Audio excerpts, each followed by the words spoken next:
News Radio 970 WFLA's Bob Lassiter. Charlie? Yes, Bob. Anything coming over the wire yet concerning the end of the world? No, not at the time I walked in a few minutes ago. Okay, well, you will keep your eye on it, won't you? Bulletins as they happen, Bob. Thank you, Charlie. Sure thing. I'm picking up Bush vibrations. He's the best guy to lead this nation. I'm picking up Bush vibrations. He's the best guy to lead this nation. I'm picking up Bush vibrations. He's the best guy to lead. Wow!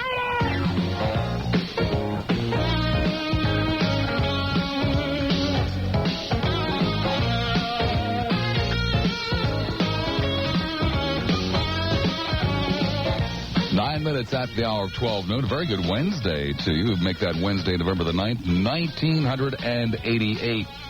We'll be talking a little bit later on this day with Gorilla Monsoon, discussing with Gorilla the ins and outs of announcing wrestling matches. Tomorrow, Vince McMahon will be our guest. Vince, of course, really heads up the WWF. We'll be discussing WWF versus NWA. Let's see, the day after that, it's Iron Mike Sharp. Indeed, Iron Mike Sharp live in the studio all 3 hours. And that will be followed by an entire 3 hours with Captain Lou Albano. And, of course, the producers are back there frantically working to line up wrestling guests and nothing but wrestling guests. I am devoting the entire remainder of my career, the 2 weeks of it that are probably left, to wrestling. And, of course, not. Okay, so the world hasn't come to an end yet. It isn't really likely to come to an end. Some rather interesting programming over the last 3 hours. We'll address that, too. I don't understand. I mean, I sat there and I watched very, very carefully the acceptance speech last evening. Not once did the man recite the Pledge of Allegiance. Not once did he recite the Pledge of Allegiance. He didn't call for anyone's execution. And he spoke very kindly about some well-known liberals. I just do not understand. I mean, everything that the people elected him for, he ignored last night. He had nice things to say about liberals. He didn't want anybody executed, and he did not recite the Pledge of Allegiance even once. I would have expected it 5, 6, 7 times during the course of the acceptance speech. By the way, would you like some food for thought? I know an awful lot of you people like to think that you're really cool, you know. Hey, I'm cool. I'm not a Republican. I'm not a liberal. I'm not a conservative. I'm independent. I don't know why it is, but for the last 15, 20 years or so, it is, you know, the cool people like to identify themselves as, I'm an independent voter. I don't belong to a political party. I mean, I don't swallow this claptrap. I'm independent. I vote for the man. An absolutely great result out of the polling done yesterday. 21% of the people who identify themselves as independents voted for George Bush because they like to stand on the Pledge of Allegiance. So if you want to be, you know, one of the cool guys and count yourself as an independent, you go right ahead and just be aware of the company that you're keeping, would you? And before you get too worked up, before you get too happy, I mean, I heard so many of you so happy this morning. Oh, it's the end of liberalism. Oh. Let me bring you back down to earth with one simple phrase. Let me bring you back down to earth in a real hurry with one simple phrase. Whale. Do not forget what you have done. J. Danforth Quayle. I can tell you unequivocally, as much as I dislike Ronald Reagan, as shallow as I feel Ronald Reagan is, as much of a puppet as I feel Ronald Reagan is, if my choice was between Ronald Reagan and J. Danforth Quayle, I would register numerous times to vote for Ronald Reagan. You not only gave us George Bush, you gave us J. Danforth Quayle. I didn't really think you guys would do this to me. I will admit, I have been wrong for a number of years. I've already, told you, because it's one of the great shames of my life. Since 1960, I have only backed one guy that won the office. And that was kind of a J. Danforth Quayle, Ronald Reagan situation. It was Barry Goldwater versus Lyndon Johnson. And I was young and foolish at that time and went for Lyndon Johnson instead of Barry Goldwater. Yes, Michael, I like Barry Goldwater. Michael's in there having heart palpitations. And I didn't really think you guys would do this to me. I mean, in 1980, I could not believe, and I was confident on the first Wednesday in November in 1980 that we were looking at a 4-year president. And obviously, 1984 came along and, well, you know, with a great deal of help from the Democrats running somebody who was hopelessly unelectable, we got 4 more years. And then in 1986, I was right. I was right in 1986 because Election Day 1986, I said, hey, there is hope here. There is definite hope because Ronald Reagan couldn't get any of his people elected in the midterm elections. Hard as he tried, Paula, the whole crowd that he desperately tried to get back into office, you guys threw out, and I was proud of you. I thought, wow, these people are finally coming back together again here.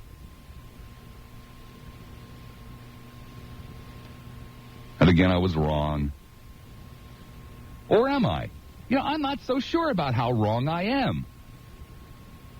Okay, so you put Bush in. You didn't realize you were putting Quayle in.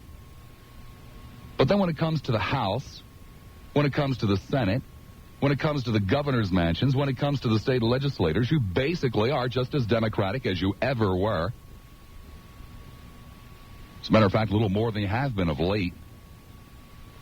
Now, I appreciate that neither of these two guys mentioned it, but you see, you folks completely missed the whole damned point of this election. That's why I'm really distressed with you. I'm not distressed with you because you put George Bush in. George Bush is not a bad man. There are a lot of things that George has done that have annoyed the hell out of me, if you'd like to know the truth about it. Going back to 1980, you see, I voted for Bush in 1980 in the Pennsylvania Republican primary. He was my choice. He was my choice because George was running around the country saying, whoa, this guy Reagan's a lunatic. I mean, he doesn't know what the hell he's talking about. I mean, you put this guy in office and you're going to screw up the economy of this country. You're going to do irreparable damage. And so George got my vote, and he really annoyed the hell out of me in his lust to become president when he signed on as vice president with Ronald Reagan. That annoyed the hell out of me. It annoyed the hell out of me when George wouldn't stand up and say, hey, selling arms to the Ayatollah is wrong, damn it. We shouldn't have done it. That annoyed the hell out of me. And there were some other things along the way that also annoyed the hell out of me. But to tell you the truth, there's only one thing that I'm aware of. Please correct me if I'm wrong. There's only one thing that I'm aware of where I vehemently disagree with George Bush. Where I think he blew it big time and blew it seriously. I can come up with a lot of justification for all of these other things that annoy me. But I can't come up with any justification for J. Danforth Quayle. None whatsoever. That tends to number 2 me off.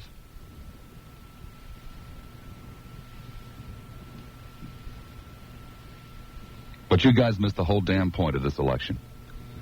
And I appreciate again that you had a lot of help from people keeping you from thinking about it, at least in terms of the two guys running, although everybody else constantly drove it home to you. We're talking deficit spending, and we're talking big business running rampant in this country, doing whatever the hell they feel like doing and screwing the little guy left and right. And you as a little guy, man, I don't care how much money you make. Unless your name is Bass, or unless your name is Perot, or unless your name is Boski, and you're listening to this program today, you are a little guy. And you is getting screwed. And it will come to haunt you. That's not a prediction, that's a promise. Because if you do not understand the house of cards economy left behind by the Reagan administration, then you just don't understand nothing.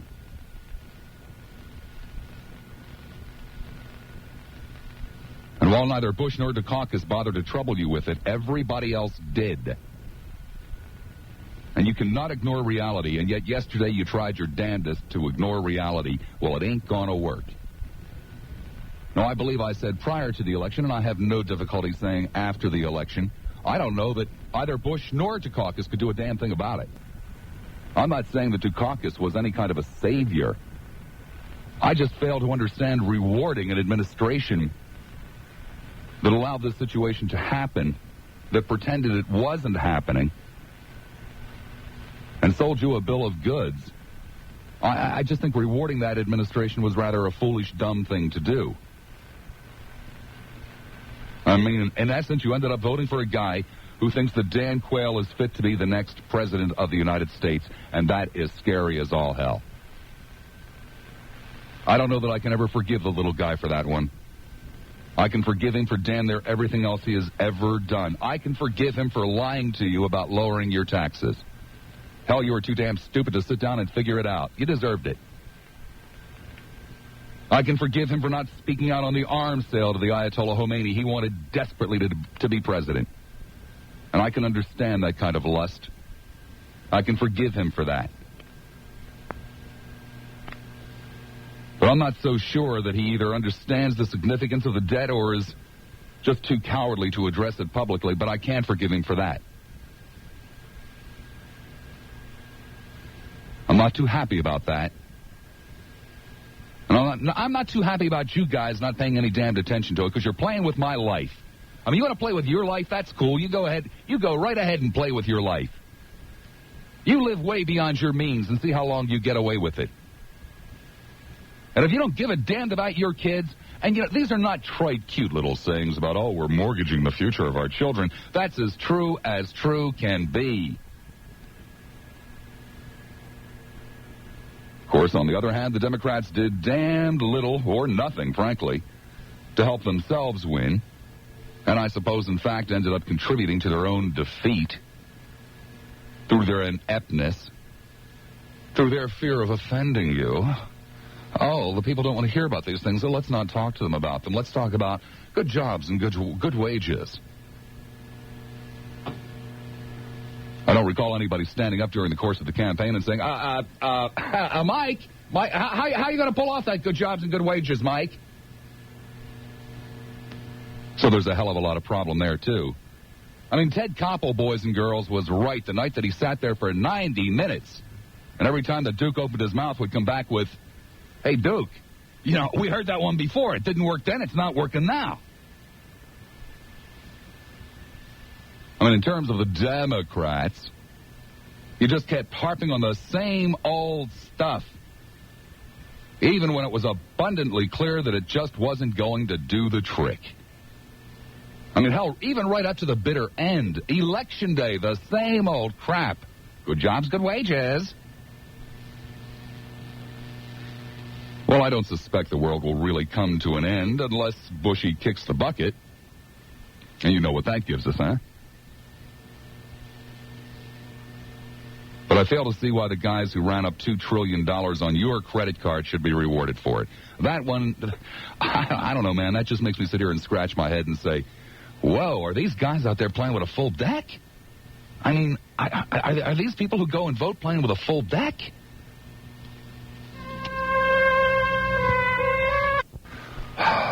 I concede it's not the end of the world. I'm more than aware of that. Like I said, unless Bushy goes away and leaves us with Jay Danforth, then it could well be the end of the world.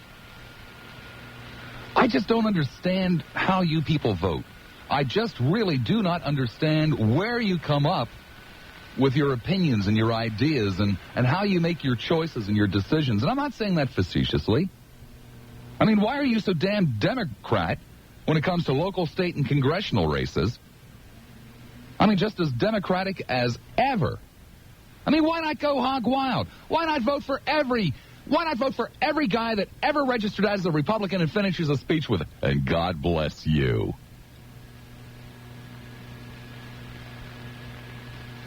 Nor do I understand why you junked up your state constitution with two hopelessly meaningless amendments that change absolutely, utterly nothing with your victims' rights and your official language. But what the hey? I mean, come on, you're the same crowd that wanted the lottery so that you could win millions upon millions upon millions of dollars for a buck. And now, when you didn't win, you sit around bitching and moaning about it. Hey, I think, it's not really fair that these guys are walking off with $30, $40, $50 million. Yeah, I think we ought to cut it up into, like $1 million winners. Yeah, that'll give me a better chance. Good grief, 82% of you believe that God still works miracles. And 1 in 5 of you elected a president because you like to stand on the Pledge of Allegiance. What the hell more could I possibly say? And then this morning, oh, what a joyful half hour I had this morning listening to Savin' Sam and the electorate. Oh, I tell you, Sam, it's a conservative mandate. Hey, dream on, bozo. Not only is it not a conservative mandate, it's no mandate whatsoever, but especially in terms of a conservative mandate. Do you know the party label of the guy that became governor in Quayle's hometown, his home state? How about that liberal Buddy McKay? In good old conservative mandate. Give me a break. Dream on, man. Oh, and I loved the sweet little lady. Someone's grandmother is that Duke an atheist? He didn't finish his speech by saying, God bless America. I mean, do I have to put up with 4 more years of empty platitudes? God bless America. I mean, haven't you people trivialized poor God enough? I mean, how much more are you going to trivialize him, huh? And then, of course, I get out of the car. I'm walking across the street after listening to that call this morning. And it suddenly dawns on me, wait a second. The woman ended her call by saying, God bless George Bush. God bless America. But she never said, God bless Michael Dukakis. I mean, it would seem to me that if anybody in her feeble mind needed blessing, it would be Mike Dukakis. I mean, I'm sitting here really thinking about ending every conversation on the air for the next 4 years with God bless you. I mean, you guys haven't trivialized it enough. Maybe I can really drive it home, huh?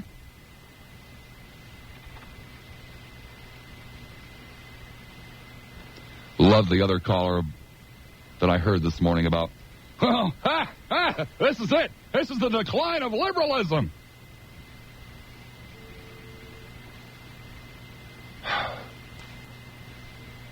Sir, George Bush is probably more liberal than damn near anybody the Democrats could have talked into running this year, with a handful of exceptions. Yeah, they took that guy. They took that guy out in Connecticut, Lowell Weicker. It was a Democrat. Even Bill Buckley supported him. Sir, that man is a liberal Democrat.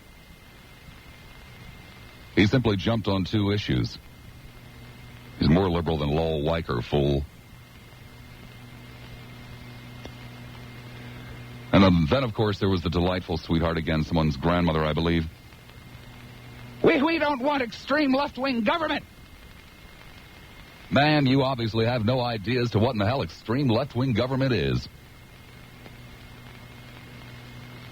And then she went on to say, they never told us how Massachusetts was going down the drain.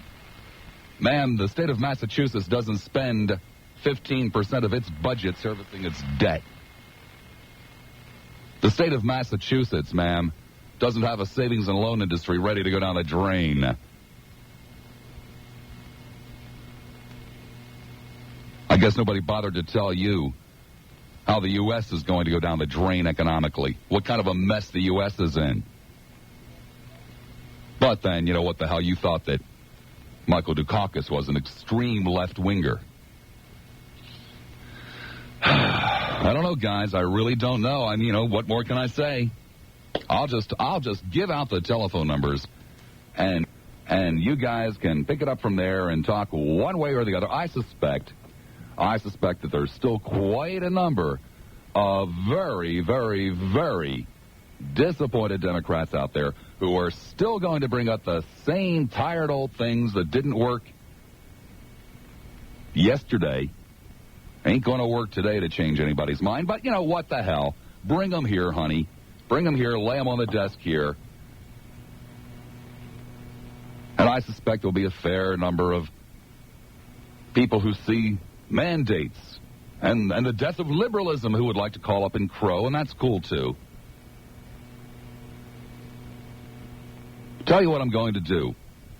I'm going to play for you a song It's a very short song. I have played it for you before. As a matter of fact, I've already played it once today. Then I'm going to put this song in my little bag, my little canvas bag that I keep all of my carts in. And I'm not going to bring it out again until the whole damn thing starts to fall apart. And when it does, I think I'll play it in between every single phone call. I'm picking up Bush vibrations. He's the best guy to lead this nation. I'm picking up Bush vibrations. He's the best guy to lead this nation. I'm picking up Bush vibrations. He's the best guy to lead. Louder! Okay, we'll let that re-cue and put it back in the canvas bag. And perhaps the next time the stock market collapses, or maybe when they have to kick in $20, $30, $40, $50 billion to bail out a couple of savings and loans, we'll bring that card out again and play it for you. Spencer in Largo. Spencer, you're on the air at 970 WFLA. Hey, I'm cracking open the champagne, guy. Great. Glad to hear it, Spence. Yeah, it's nice to hear all your liberal, By the way, Spencer, all your liberal friends out there moaning and groaning. Well, first of all, Spencer, you're the first call I've taken. Spencer, is that California champagne or is that imported champagne? And it's California. Great. Of course. Hey, let me tell you something. It's so nice to hear Bush in there. And I can tell you what, all your liberal friends out there can eat their hearts out. I don't have any liberal friends. I don't have any friends. All the ones that call up your show and moan and groan about how bad the economy is and how terrible Reagan is and how terrible Bush is and put in weak defense Dukakis. Hey, it's fantastic. Hey, I'm glad he won, boy.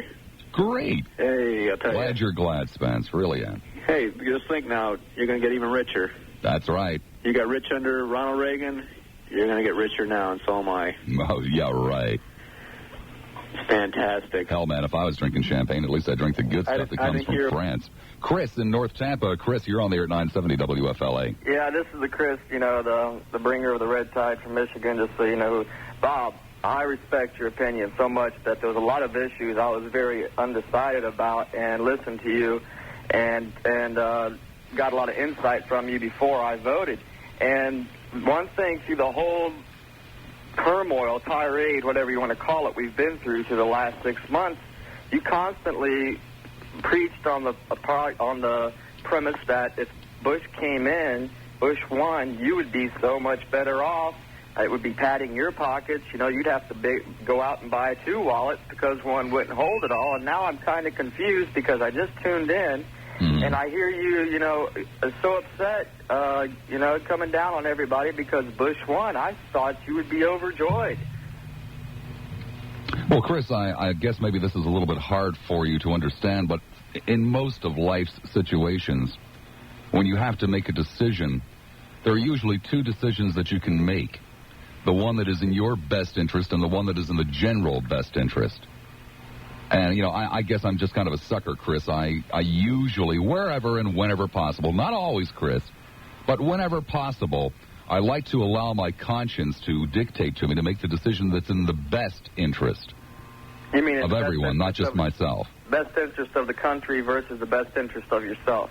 Exactly, Chris. You see, if there's any kind of a massive tax increase, it's going to come to people in my bracket. Every penny I earn, Chris, is taxed at the rate of 28%. Every penny. I'm really personally delighted, Chris, that I don't have to sweat paying 32 or 35 or 40 for the foreseeable future. I'm really very pleased personally about that, Chris. What I'm not pleased about is because people in the 28% bracket, the top bracket now, will not be contributing their fair share. At some point in the game, the whole damned house of cards is going to come down. Now, I'm probably not going to suffer that much. I know most people think that way. Hey, I'm a good typist. They'll keep me on. Hey, I'm a good pipe fitter. They'll keep me on.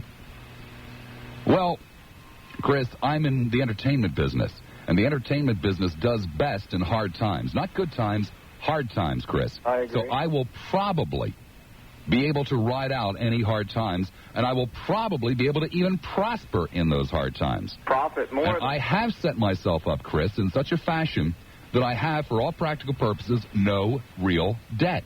0, Chris. Absolutely 0 long-term debt. Well, let me ask you sort of A question that, if you say you were in a lower to middle tax bracket, wouldn't you be even more upset because of the leeway and the breaks that the upper tax bracket's going to get? Chris, if I was in a lower tax bracket, I'd be absolutely fit to be tied because, Chris, your taxes, if you're in a middle bracket, your taxes are going to be higher next year, Chris. Mine aren't. Yeah, I know. But you're going to pay more next year in total federal taxes than I will. Well, that's insane, man. Yeah, I know it is. But like I said, I just tuned in. I didn't hear your opening monologue or anything, and I'm saying this is the guy that's talking about, Bush is going to make me so much richer. And I flip it on here, and here's old Bob, and he's about, my speakers, or I'm having to repaper my speakers because you're busting out over Bush. And I'm saying, man. Well, here's another thing for you to consider. Forget the tax situation. Absolutely forget that. It is more likely, not sure, but more likely that under this administration, big business will continue to have another 2, 3, or 4 years of just doing whatever the hell they want to do without any consideration. I mean, remember last week I talked about the $49 billion that was on the table in takeover offers? Not one new job. Not one. Out of that, well, you're more likely to have that kind of stuff continue until they reach a saturation point where nobody will lend them any more money, and then the whole damn thing collapses. Let me ask you one more question, and then I'll go. You've heard, everybody's heard the infamous thing Bush said about read my lips, no new taxes. Well, with all the federal taxes that's on cigarettes, it's on gasoline, it's on highway, it's on alcohol. I mean, there's no room for no new taxes. You're quite wrong. You see, Bush was referring to income taxes, even this morning in his press conference in Houston, when that little phrase "revenue enhancement" was brought up. Well, you see, you see, Bush has quit smoking. What's he care? Well, once again, what the hell you're going to be buying his booze for the next 4 years? So what's he care about that? His gasoline is provided for him. Hey, what's he care about that? Well, once again, Bob, I usually don't call you unless I do my homework because I know you love eating people up alive. But there is times I do call you because you're a learned man and to get some straightforward information, and I know you tell it like it is. Thank you very much. Was that your? Let's see, Pat in Tampa. You're on the air at 970 WFLA. Hello, Mr. Lassiter. Yeah, Pat. I'm cooking my favorite meal right now, which is a little bit of sausage and some galamao. Then I'm going to climb into my sailboat, I think, and just sail south out of the Gulf of Mexico. Great, Pat. Probably sooner or later I'll change my mind and come back, probably within the day. Oh, I wouldn't.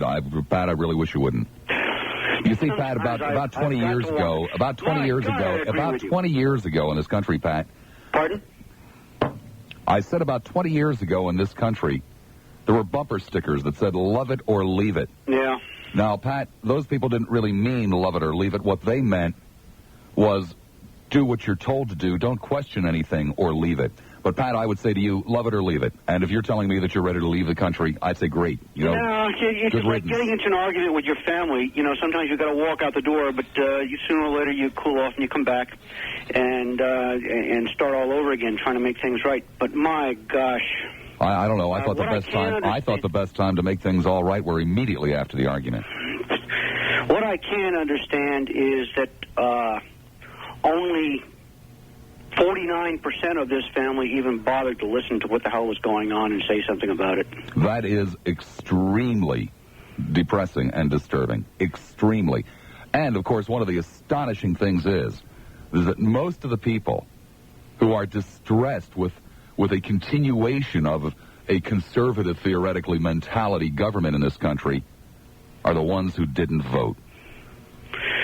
I have, to hell with you guys that didn't vote. To hell with you. That's just about my attitude. When I walk out the door, I have to look at all the people there, and over half the people that I look at are going to be belly aching in 6 months or a year. And I have to say, you don't have a right to bellyache. You have a right to say a gall darn word. Oh, sure they have a right to bellyache, but I'm starting to lose my inclination to listen. Oh, they have a right. They're Americans, man. And as an American, they have every right in the world to speak up. And I'm just getting sick and tired of listening. All of you $200 a week women out there, who went trancing out yesterday and pulled the lever, or in this particular case in Florida, punched the little card for Bushy. All of you $200 a week women. In essence, what you did is you ensured that you're going to remain $200 a week workers. Yeah. And all of you people earning $150 a week that didn't bother to go out there and punch the little card yesterday, you ensure that you're going to continue to be $150 a week workers into the foreseeable future. To hell with you. You're too damn stupid to go out and vote. To hell with you. I know a young lady who got robbed last night at Knife Point. It was her third robbery in 6 weeks at a convenience store. And I asked her after the second robbery, why don't you quit this job? And she said, I can't get a better one. Nothing will pay more than $4.25 an hour around here. And this morning, after her most recent robbery, I asked, did you go out and vote yesterday? She said, no. And she couldn't make the connection. She couldn't make the connection that the most power she's got is walking into that voting booth, voting what you really think, not what somebody else tells you, but what you really think, and maybe find your way out of this pit that you're in. You see, I can somehow say, well, I disagree with you, but I still respect you. To anyone who said, well, I voted for George Bush because I fear communism taking over the country. I think, well, hear me out. I think that's kind of silly, but, okay, I can live with it. But for those 21% of the people, according to the exit poll, who voted for George Bush because they like to stand on the Pledge of Allegiance, you people threw away your damned vote. You don't know what in the hell you're talking about. You don't pay any attention to what's going on. And to those of you who didn't even bother to vote, you're even lower scum than those who threw away their vote on 9 issues. I'm a Scot Polish German Jew, and I know curse words in all of those languages. All right? I have yet to come up with a sufficiently strong phrase for what happened in this country last night. 54% of the United Auto Workers in Michigan voted Bush. Voted for an administration that is anti-union. They just killed themselves. Low turnout in the black community. Why? What the hell's your problem, huh? What? Wasn't Duke cool enough for you? You didn't like the way he clapped? He couldn't really keep up with the gospel singers? Is that why you stayed home? He didn't use enough catchwords for you? The hell with you people. I should have gone. I should have voted for Lola Falana. At least maybe it would have. I don't know. I just don't know what the hell is going on here, Bob. Nor do I, but I'm pretty damned mad about it. Thank you, Pat. Take care. Rick and Brandon. Rick, you're on the air, 970 WFLA. Bob, I too was a Dukakis supporter. I'm at a loss to understand apathy. I just don't understand it. But I am thankful for one thing. We probably did elect last night the second most liberal Republican in the country. Yeah. And throughout the most in Connecticut. Yes, which is... Although replacing with a man far more liberal. That man was the conscience of the Republican Party, the only conscience in the Republican Party. And I express sorrow at that. Respected... There is but one consolation that I can find, and before I even mention it, I certainly understand how incredibly shallow it is, how deeply I must dig into the bottom of the barrel to even come up with it. And that consolation is that I suspect for the long-term good of the Democratic Party, it will be better to have a Republican in office. Exactly. When the House of Cards comes down, although it's everybody's fault. It's not just the Republicans' fault. It's everyone's fault. So that's the only consolation I can find, but there's utterly no consolation for 49% of the people voting. There's utterly no consolation for that at all. Right. Unfortunately, as liberal as George is, he still espouses some of the central Republican themes, and that big business can do no wrong. And I think, like you, that is one of the most dangerous things posed before us today is all of these corporate takeovers that do nothing but for the most part, lose jobs, do away with jobs. Well, it's not just the corporate takeovers. They disturb me very much, but it's also the attitude that the only people who really deserve to earn a living wage are our kind. And all of those other people who aren't in management, the hell with them. That's the attitude that bothers me even more with big business. And, you know, when a company like Disney can pay $37 million to one man and have other people employed for $5 an hour, no. Yeah, I think the average over there is about 7, and that just doesn't make sense for a corporation like Disney. But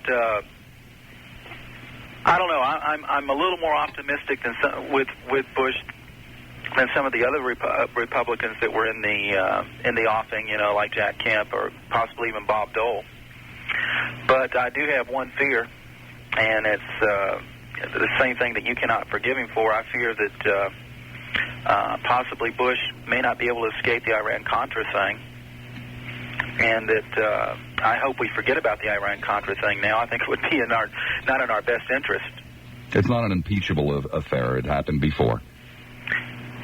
And he is no longer really, my understanding of the law, I could be wrong on this, but he's no longer really liable for wrongdoing prior, in terms of removing him from office, for wrongdoing prior to his taking office. Rick, I've got to move along. Charlie Davis standing by with the WFLA News Brief. Okay, the phones we go. Bob in Carrollwood. Bob, I understand you want to talk to the moron on the air.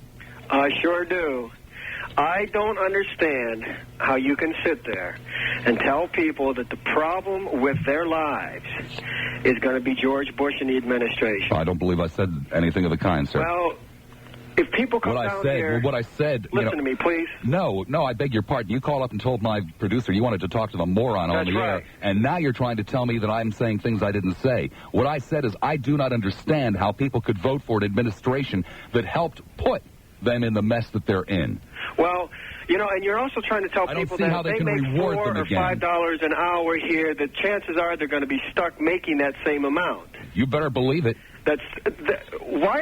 You should be telling these people that they should get off their ass and do something. Oh, yeah. It's the old get off your ass and do something. Pull yourself up by the bootstraps. Well, hey, fella, a lot of people ain't got boots to pull themselves up with. You know what I mean? No, but if they have ambition, they can do whatever they want. No, I beg your pardon, sir. No, I beg your pardon, sir. A job answering telephones down at a reception desk, a job flipping hamburgers, a job washing cars are all decent ways to earn a living. It's all honorable work. Just because, sir, a woman who happens to be a receptionist goes out and gets a real estate license and then pulls herself up to the $35,000 a year bracket is still no excuse for bringing somebody else in for $9,000 a year to answer phones and try to make a living. But if they want to do better, they can. All they have to do... Look, jerk, you seem to be missing the point. No, the point is... We owe people a living wage. If they want we more, owe people earn it. a living if they wage. Want more, earn we it. owe people a living wage. Earn it. A living wage, sir, for decent, honest, honorable work.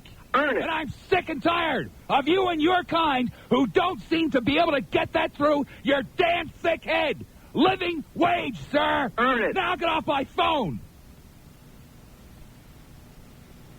Whenever you go out and do a hard day's labor, sir, you have earned a living wage. People who wash off cars, people who sweep streets, people who file away folders are doing honorable work, sir. They are entitled to a living wage, not just real estate salespeople.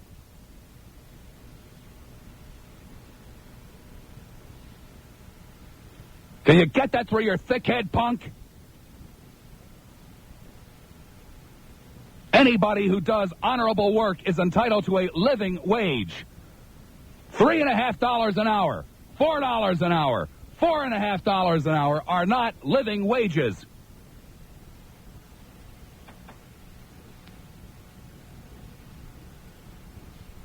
And how anybody could sit there and profit off the labor of someone earning less than a living wage and want to keep millions, tens of millions of people in this country under their boot so that they can live a little bit better in Carrollwood is beyond me. It is what has happened in this country. It is what has happened in this world, because this isn't the only place where it's happening. And how a majority of people who are kept under the boot of people like you can then go out and vote for your candidate is beyond me, sir. It angers me to no end. I earn a hell of a lot of money, and I'm damn glad I do. And I earn every miserable penny of it. But I see no reason why somebody who doesn't have a talk show, why someone who doesn't sell real estate, isn't entitled to a living wage. You apparently do. I'm Charlie Davis. Now, here's more with News Radio 970 WFLA's Bob Lassiter.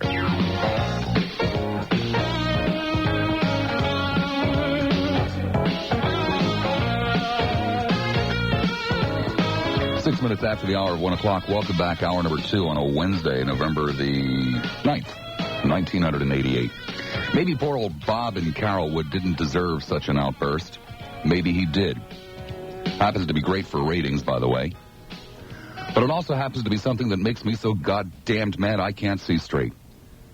If I have a shortcoming in this life, maybe it's that I haven't been able to get through to enough people exactly what it is I'm saying, exactly what it is that I think, precisely what it is that I wish that you would start to think about. So let me take a few minutes before I go back to the telephones and see if maybe just one more time I can try and be successful in getting through to you people what it is that I'm talking about, what it is that we are missing in this country. A, I think it is absolutely mind-boggling and marvelous and wonderful and super neato keen every time we create a new high-paying job in this country. Okay? Whatever number of new high-paying jobs that were created in this country in the last 8 years, I applaud. Sincere applause, okay? Every individual who starts out with nothing, starts out on the bottom of the rung of the ladder, and through hard work and initiative raises him or herself up, I think is fantastic. It is what this country is all about, the opportunity that exists to go from being a floor sweeper to the chairman of the board. Doesn't happen often, but it has happened, and it's great.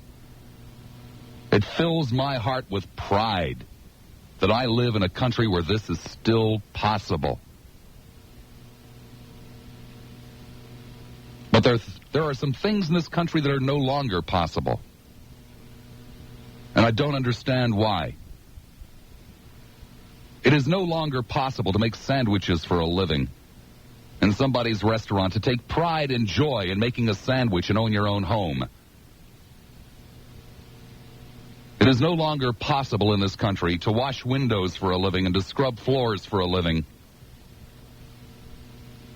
and provide health insurance for a family of 4 and a decent place to live and a safe car and some presents under the Christmas tree. It's no longer possible. I do not understand why a woman with 2 children who is a damned good typist and can only get a job paying $12,500, $13,000, $14,000 a year should not be able to provide for her children in a dignified, proper manner. I do not understand why people cannot make careers out of being typists or window washers or floor sweepers or sandwich makers. I do not understand why a man who drives a truck for $5 an hour and pays attention to his job and delivers his goods on time and is a safe driver can't make a career out of it. Not everybody wants to be a real estate salesman. Not everybody wants to be a talk show host. Not everybody wants to be a computer programmer. Not everybody is capable of it. I do not understand why you can no longer make a career out of selling lingerie at a department store and earn a good living at it. Good enough to be able to buy a home. Good enough to be able to buy a new car every 4 or 5 years. I don't understand. I don't understand what's wrong with wanting to put on an animal costume at a theme park and bring smiles to the faces of small children. Why you can't make a career at that. I don't understand why that's a low-paying job. A job that won't allow you to have a family. A job that won't allow you to have a credit card. A job that won't allow you to buy a house. Why not, damn it?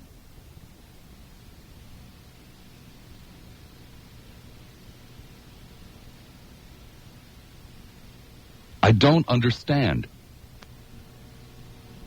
Yes, it is incredible that you have the opportunity in this country to go from being somebody who walks around in an animal costume to being a $37 million a year board chairman. That's incredible. But there are a hell of a lot more people walking around in animal costumes than there are $37 million a year board chairman. And I don't understand how we can have a $37 million a year board chairman and a whole lot of people earning virtually nothing, doing respectable, honest work.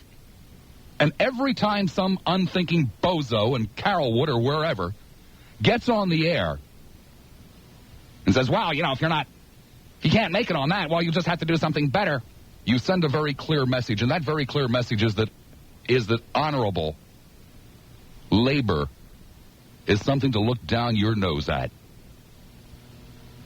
It seems to me that this country worked a hell of a lot better when there were men and women who could earn a living working in a department store and raise children and send children to college and buy houses and savings bonds and automobiles. It seems to me this country worked one hell of a lot better back then. And you know as well as I do that it did. It also seems to me that department stores worked one hell of a lot better back then when they were staffed with people who were career department store employees.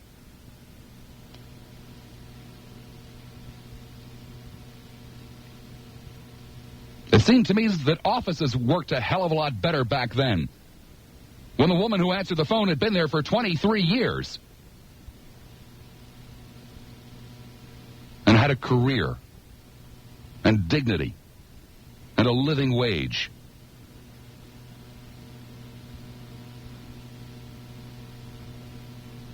And it seems to me that nobody seems to care about that anymore. It seems to me that there are an awful lot of people running around, and most of them very proud to call themselves conservatives, Republicans, Bush supporters, Reagan Democrats, whatever, who just don't give a damn that you can't earn a living being a receptionist anymore. You can't earn a living being a sandwich man anymore. You can't earn a living sweeping floors anymore.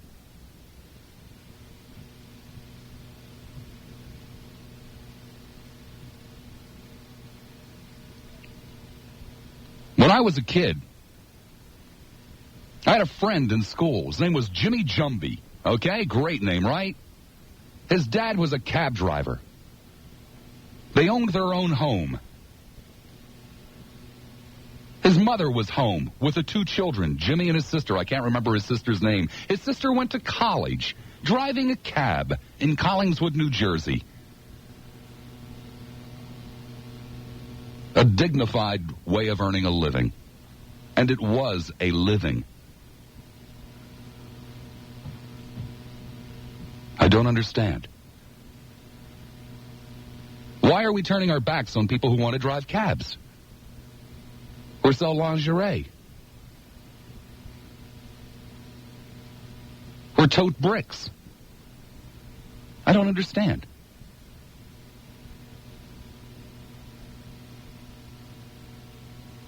Why are these people to be looked down on? Why don't these people deserve the very basic things that we've all come to believe we're entitled to in this country? Health care, housing, etc., etc., etc. I'm not talking about great government giveaway programs. I'm talking about a change in attitude.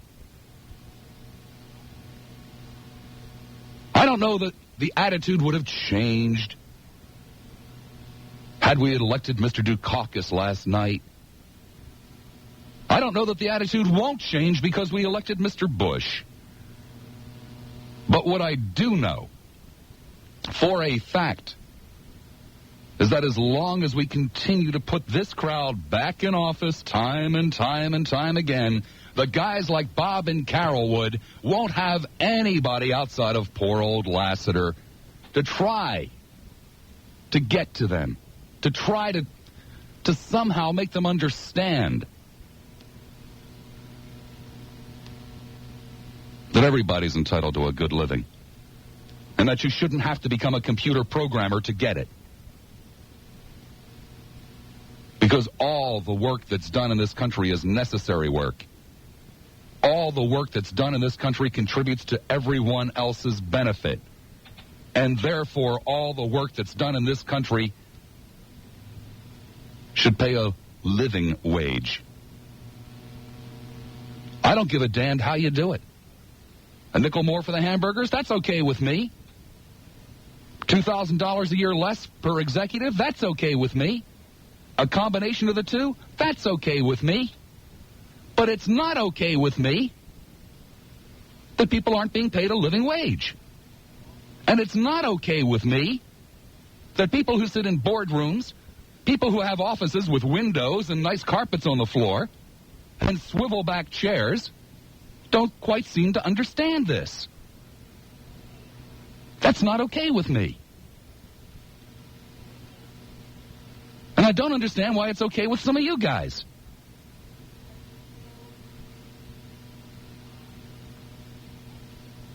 Do we understand each other? I would hope so. I mean, I don't know how much more plain I can make it. And I don't know how else to explain to you why I get so incredibly angry, genuinely angry, when I encounter what is probably otherwise a damn decent human being who is just a tad short-sighted and can only see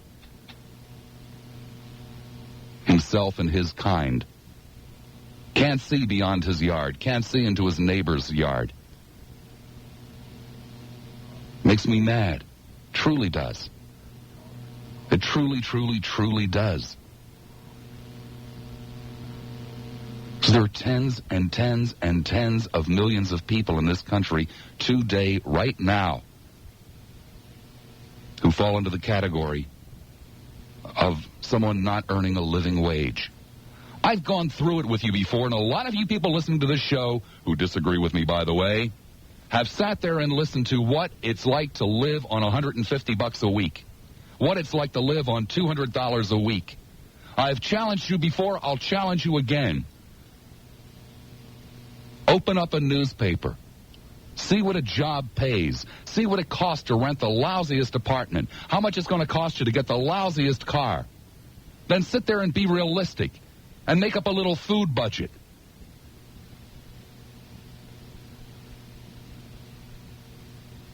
A six-pack of beer, a movie. Throw that in, too, would you? These are not luxuries. These are not outrageous luxuries. Check out what a basic phone bill is. No long-distance calls, thank you. Add it all together. Throw in some health insurance, maybe some life insurance, and then, of course, be sure to put something away for a rainy day. Out of $200 a week. Then kick it up to $300 and see what it looks like. Then add a kid to it. Try to calculate in the cost of a very modest engagement ring in case you should ever want to get married. Then you might want to consider some life insurance. I mean, it would certainly be irresponsible not to provide for your wife and your child, wouldn't it? Try doing that on $300 a week, just on paper, man. I'm not asking you to go out and give up your good job and live like that for 6 months. I'm asking you to give up an hour of your life to prove me wrong. Yeah, prove Lassiter wrong. Try to put yourself in the position of a woman with 2 children. 1 child. Okay, 1 child on $240 a week and see what it looks like.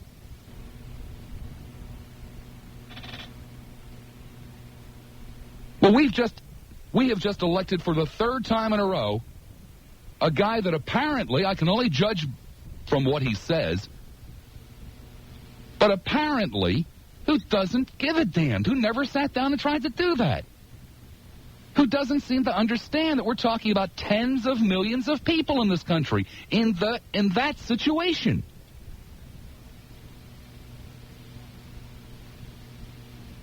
It's unconscionable. And I get just as mad at the people in that situation who don't do anything to help themselves. I'm not talking about becoming computer program operators. I'm talking about taking an active interest in how this country is run. I'm talking about taking an active interest in sending a very clear message. Boys and girls, the thing that has me just a little bit ticked off, there's a real strong possibility that George Bush feels just like I do. There is zero chance that he will ever make a speech like that. Zero. There's a real strong possibility that Michael Dukakis feels just like I do. There was a slight chance that he might have made a speech like that. Slight. But damn it, somebody's got to start doing it. Somebody in power. Somebody with authority. Not just some poor slob who does a talk show in Tampa in the middle of the day. And I only know of one other guy running around doing it, and you don't like him because he's black. But it's about time that somebody started doing it. You know it's true.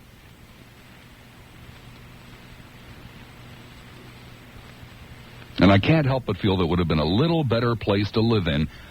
Not a perfect place, but just a little bit better place to live in if we'd start electing people who will speak up for not just those who have got it made in the shade, but for those people who are out there working in the hot sun.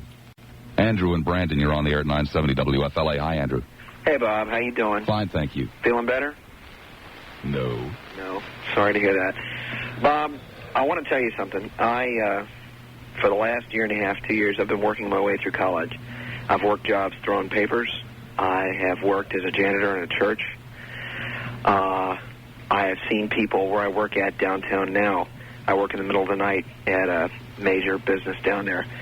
I ran into people who have been walking the streets, who have no place to live, people who have come down here looking for work and been unable to find work, and given them money to help them get back home, what little bit I have. And I've got to tell you, you know, bit by bit, piece by piece, I'm getting somewhere. It's happening. And I don't see how fair it is to the middle class to sit back and to take their money away from them.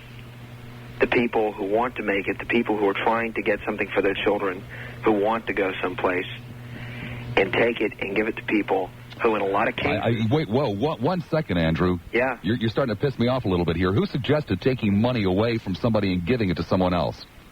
Taking it away from... Who suggested that, Andrew? Jesse Did you hear Jackson, that come out of my mind? No, Jesse he never Jackson, did. Abby Hoffman. No, he never did. Your whole crew. Yeah, my whole crew. Well, they're not my crew, my parents punk. couldn't put me through college because they forked over their money to the bleeding heart liberals to pay for the people who didn't want to work. Hey, jerk, when you were growing up, your parents paid less in income tax than they are now. Now they're forking their money over, fella, to Ronald Reagan and George Bush and their buddies. Let me tell That's you why your parents can't put you through college. You know what you don't understand, jerk? It's your parents I was talking about. It's your parents I was talking about. I work down there. I deal with them every day. You sit in your nice 6-digit job. You don't see nothing except what you get on the phone. Okay? You don't know reality. You are nothing more than a rich limousine liberal. You don't know anything. Well, punk, 3 years ago, I couldn't get a gig at $4 an hour, and I lived in a converted garage. Don't you tell me what I know and what I don't know. It is rough for everyone, Bob. No, it's not rough for everyone. But you have to get and what you're fool enough to know, what you are fool enough not to know, punk, is it was your parents I was talking about. My parents, the only thing I've got against them is that they laid down and played dead to the Hoffmans and the Fondas and the Haydens and the Lassiters out there when we should have put them back in the dirt when they burned their draft cards, when they burned their American flags. They should have went to jail for treason, not pardoned by Jimmy Peanuts Carter. I don't believe that Miss Fonda nor Mr. Hoffman, and I know for a fact Mr. Lassiter, were ever pardoned by Jimmy Peanuts Carter. Well, they certainly supported the whole movement. They demoralized American troops. They slammed this country as hard as now you're going to tell me about a war when you were in diapers. You don't even know what the hell was going on, huh? Unlike you and a lot of your constituents. By the way, that war was fought by the sons of the good folks like your parents. It wasn't fought by the sons of the people that are now your gods. My what? Gods, G-O-D-S. Who is my god? Well, apparently all the new neoconservatives like Reagan and Bush. My God is a fellow by the name of Jehovah. I don't know. I don't worship Ronald Reagan. I went last night. I'm a Republican. I went last night to the MAX celebration. I wasn't comfortable there because there were a lot of rich neo-preppy types hanging around. How much money do your parents earn? Ballpark figure. Ballpark figure, probably around $18, $19 a year. Your parents are paying more money today in federal taxes than they were under Jimmy Peanuts Carter. I doubt it. Everything that I've read says otherwise. All Where do you get your information at, Bob? Well, that particular piece of information, by the way, came from Connie Mack. Well, what about Time Magazine? What about what they have to say? What about congressional reports? What about it? Do you ever study those? Do you know what the tax rate was on $18,000 back in 1980? It was about 11%. It's 15 today. Bob, do you know what the Social Security rates were back in 1980? Do you know what they are today? Do you know what the gasoline taxes were? They're all significantly higher. However, people that were paying 50, 60, 70% are now paying 28. And it wasn't people in the streets that I was talking about. It isn't people who are too lazy to go out and get work. I have damn little sympathy for them, thank you. That I was talking about. It was people like your parents who are out there busting their asses day in and day out, who used to be able, at the same work they're doing today, who used to be able to put their kids through school. I respect you for your want. You have no respect for me. Now you're insulting my intelligence. No. Get off my phone. Mark in Tampa, you're on the air at 970 WFLA. Bob. Yes, sir. I'm 20 years old, and I don't blame society for my $4.25 an hour job, because I know down the road if I'm going to want to make anything more than $25,000 a year, I'm going to have to go out and do it myself. I haul feed for a living, and I do that by choice. I don't do it because there's no desk jobs for me out there. I'm going to have to be patient and work it here so I can afford to go to school. Get an education. I mean, what about if you want to haul? What was it? Feed? Yeah. What about if you wanted to haul feed as a career? Isn't it honorable work? Isn't it necessary work? That's why I do it. I do it now because I need the money, and that's not what I want though. I could do this for the rest of my life. I could haul feed for the rest of my life. Well, a job should pay enough to keep you for the rest of your life. It's a basic job. Anybody out there, it's a menial labor job, and I can't expect to get paid. It's a menial labor job, so therefore it should not pay enough money for a man to get married and have a family on. I don't plan to. It can't be done. Why should Well, it used to be able to be done, Mark. Yeah, okay. It used to be able to be done before people got greedy in the upper echelon and decided that people who haul feed don't deserve to have families, don't deserve to buy a house. No, how can you pay? I look at it this way. I mean, I haul around 50-pound bags of dog food most of the day.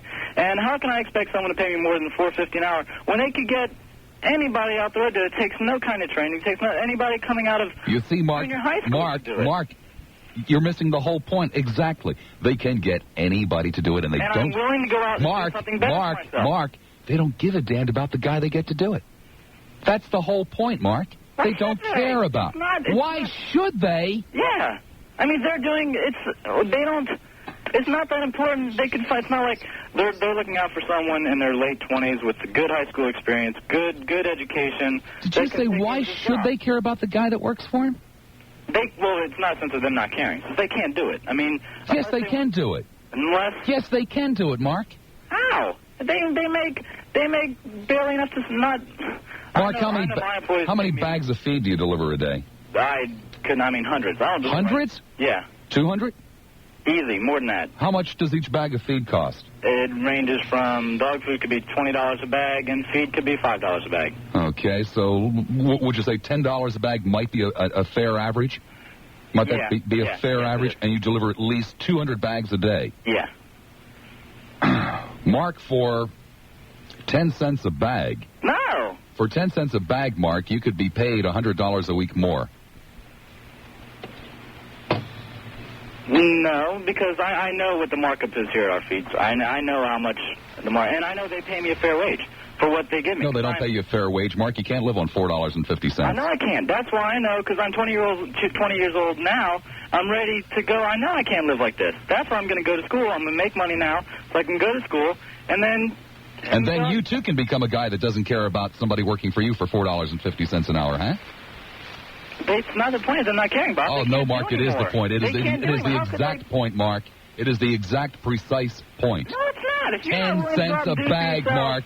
10 cents a bag, and you could earn enough money to have a family. Well, why should they pay? No, that's ridiculous. I mean, that's ridiculous, too. I know I'm not going to go out and get a family. No, it's not ridiculous. Mark, do you have a paper and pencil? Yeah. Well, we'll multiply 10 cents times 200 times 5. You're missing my point, though. At this job, they cannot. No, Mark, I think you're missing my point. A man who delivers feed. More than they can. Mark, a man who delivers feed for animals is doing important work, isn't he? Yes, I know it is important work. Well, if it's important work, then it ought to. If it's important work, then it ought to pay a living wage.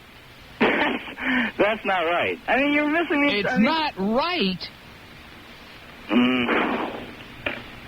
I know it's an important job, and people do depend on it to raise their animals and stuff like that. Yeah. But they can get anyone to do that. Anybody out of high school to lift this feed. Well, wait a second. Just because you can get anybody to do it means that you don't have to pay a living wage. You don't have to pay somebody enough money to live on. For me personally, it is living wage. I could... No. No, you can't, Mark. I know what $4.50 is. I know what an apartment costs. I know what a car costs. Well, no, I live at home still, so I'm missing it. I mean, there's you live at home. I see. So only people who live at home should be able to do that kind of work. Well, I know there's jobs out there that I can get that are going to pay me a living wage. I mean, more important jobs than hauling feed.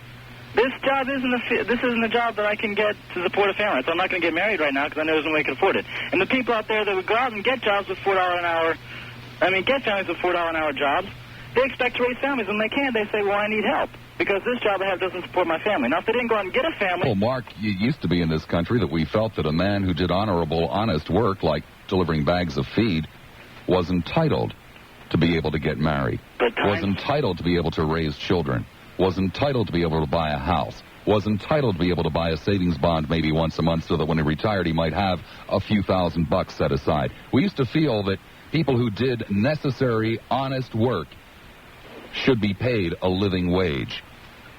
We used to feel that way, Mark, and even if we had a whole lot of people who were able to do that job, we used to feel in this country that the guy or gal that eventually ended up with that job should be treated like a human being with full dignity and full respect. Well, of course. I used to watch Little House on the Prairie, too.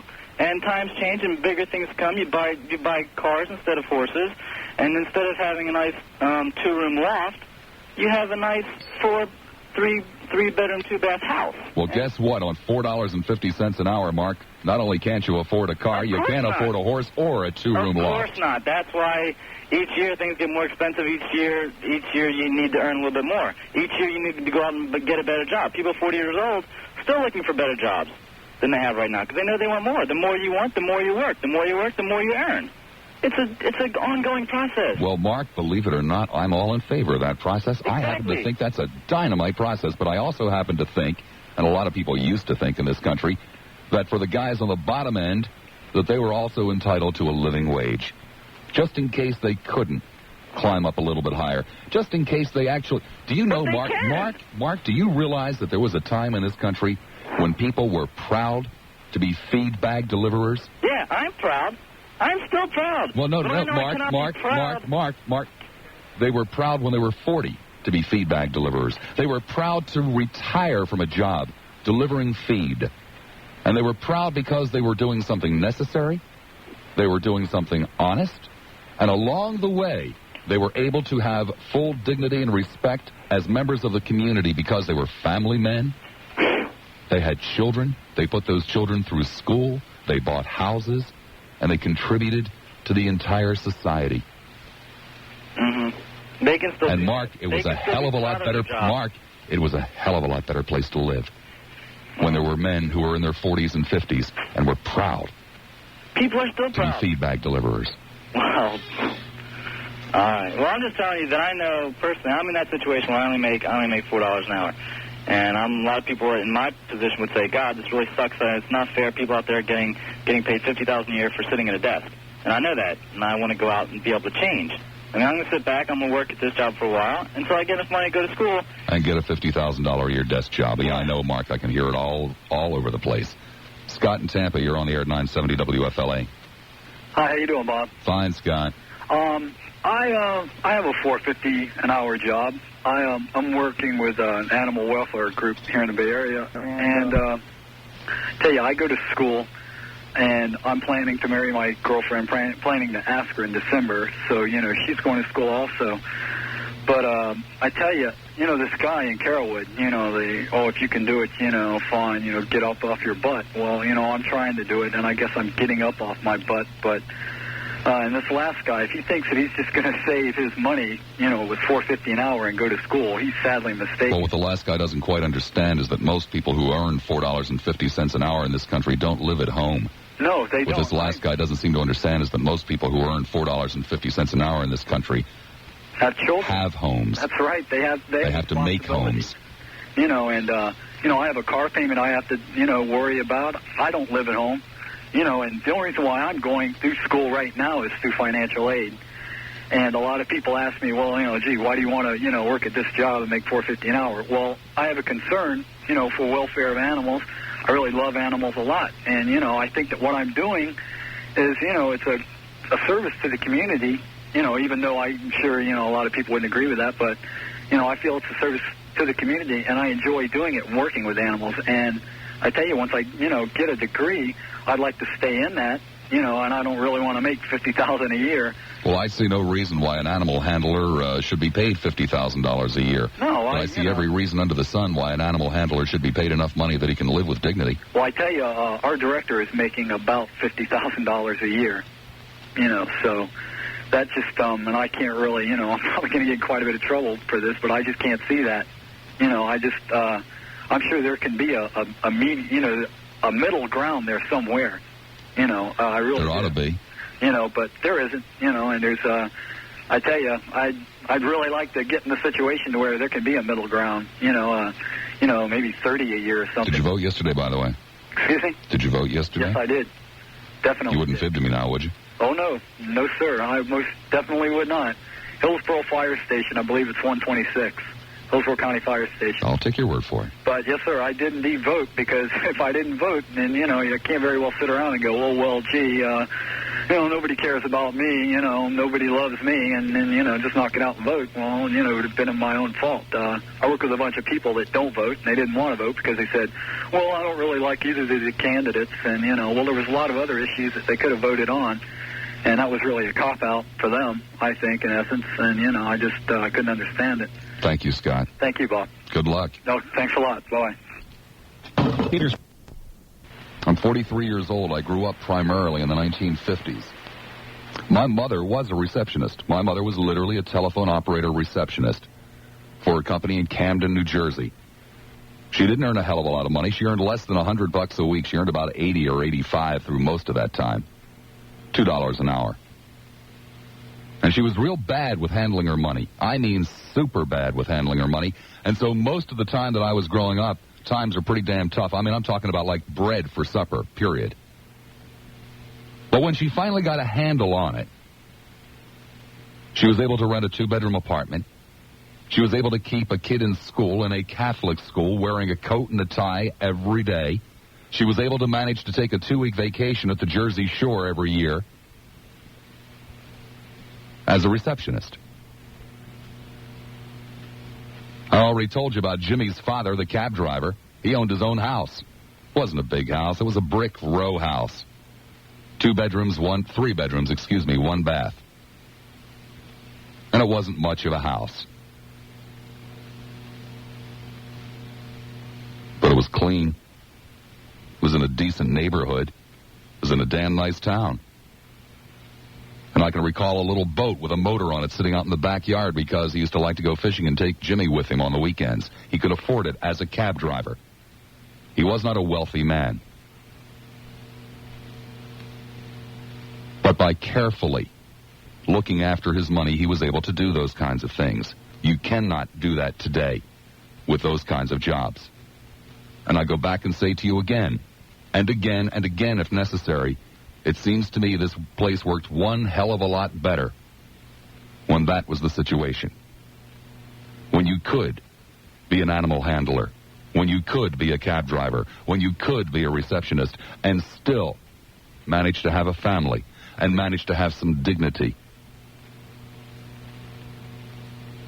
It was also a hell of a lot better when you went into the department store and when you wanted to buy underwear, you talked with someone who had spent their entire lives, their careers, selling underwear and knew everything about it there was to know. And they also had homes and families and children. And great pride. I seem to remember back then having the death penalty. I seem to remember back then saying the Pledge of Allegiance. I seem to remember back then most people going to church on Sunday. I don't recall drug dealers on the streets. I don't recall people putting burglar bars on their windows. And I just can't help but feel that it was that a man or a woman could go out and work at a decent job, not a great job, not a good job with good wages, at a decent job, earn a living, support a family, and I just can't help but feel that that had a hell of a lot more to do with it than the Pledge of Allegiance, the death penalty, or going to church.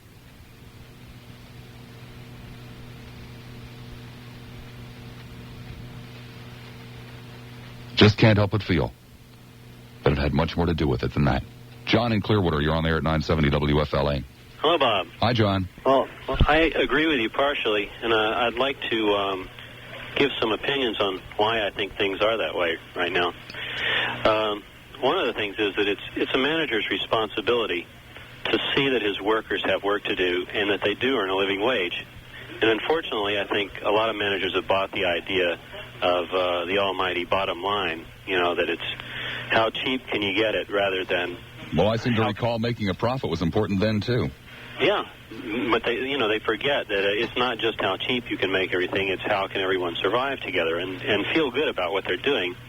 Not go home and worry about, how am I doing my workers in so I can have, an extra Ferrari in my yard or something.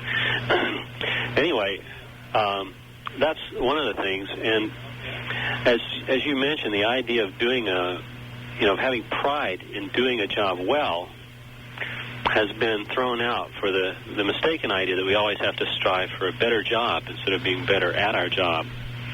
And, of course, part of that is because people are trying to get jobs that are going to pay a living wage. But we've kind of thrown the proverbial baby out with the bathwater by having a society full of people that aren't really good at anything because they're continuously trying to find something different and better or are constantly told that what they're doing is, not good work. Something more respectable. Yeah. And, really, any job that you do, if you do it well, you can have pride in. If you do it lousy, you're never going to feel good about what you're doing. And you're never going to get really good at it if you're always trying to, find the next job that's going to pay you a little more. And I've talked to, for instance, printers who they always have a sign out, an ad in the paper, for press operators and for various jobs, and I say, well, why don't you just train somebody? Well, as soon as we train the guy, and he starts to learn something, he goes to someplace else where he can earn another buck an hour or something, or 50 cents an hour more, so it isn't worth it. Well, obviously, there's something wrong with the way that we're managing, and there's something wrong with the basic philosophy. And there's something wrong with the people who won't elect people who will tell them this. That's true, and we certainly didn't see much of any address of any kind of issues in the campaigns. I'd certainly like to see some guys that were willing to get up and talk. And I thought probably the best speech that Dukakis made was his defeat speech, because John, you didn't have to worry about. Unfortunately, I don't have the time to go through the Duke's speeches. As a matter of fact, I've got to run because for a moment and go back to that young gentleman who, A, thought that, or who I should say, A, did not understand it was the plight of people like his parents that I was talking about, and B, thought that Jane Fonda and Abby Hoffman were trying to sock it to his parents with liberal expenditures. As I recall, Jane Fonda and Abby Hoffman were primarily concerned not with adding liberal social spending programs to the government, but were a little bit ticked off that the kids of middle-class families were being sent over to die in Vietnam in what they thought was a rather stupid war. Now, whether or not it was a rather stupid war, I suppose, is a matter of debate. However, I could point out to the caller that supposedly we were there to restore democracy. We were there to defeat communism and put in democracy. Now, one of the reasons that Jane Fonda and Abby Hoffman felt that was a little bit suspect and perhaps just a tad hypocritical is because just a few years before that, we showed no interest whatsoever in restoring democracy when Vietnam was under the boot of the French and was a colony and the people were enslaved under the French. That was okay. It only became not okay when they were the communists doing it. And so Jane and Abby, right or wrong, gosh, I guess we'll never know, got a little bit bummed out about that. They did not run around the country, as I recall, and I was there, asking for large liberal spending programs that your parents would be asked to fund. As a matter of fact, again, I think they both spoke in terms of suggesting to your parents that they withhold a portion of their federal income tax each year. But, details, right? Barbara in Brandon. Barbara, you're on the air at 970 WFLA. Hi. Hi, Barbara. I'm a long-time listener, first-time caller. Great. And I wanted to share my experience with you and your listeners. I agree totally with everything you say. I was transferred by a major magazine company to Florida. I worked for 9 months for them here. I worked 3 years in Chicago. They took what they needed from me, and because I voiced the same opinions you are expressing about humanity, treating people equal, decent pay, I was fired. Okay, I was fired. While I was working, everyone I worked with agreed with me. I was right.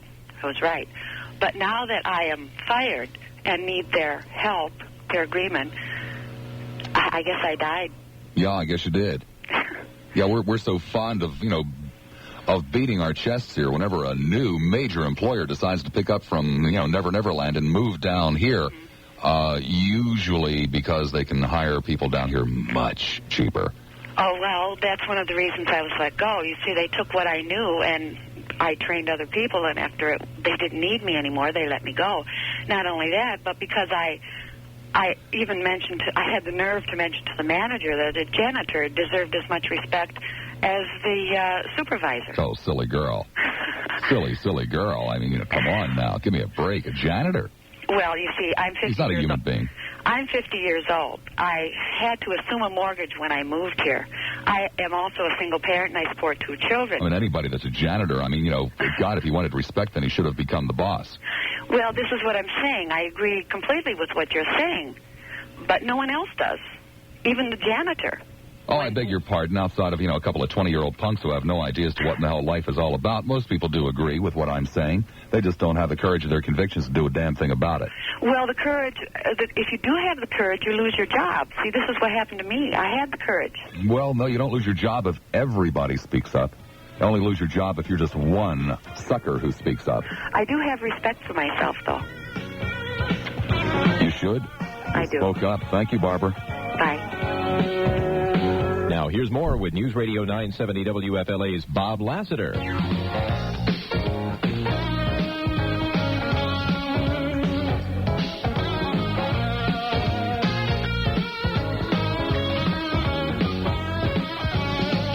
Seven and a half minutes after the hour of 2 o'clock. Welcome back. Third and final hour for Wednesday, November the 9th, 1988. Rick in Indian Rocks. Rick, you're on the air at 970 WFLA. Bob, how you doing today? Bob, I have a question. How much does the lowest paying hourly wage pay an employee at WFLA? Do you have any idea?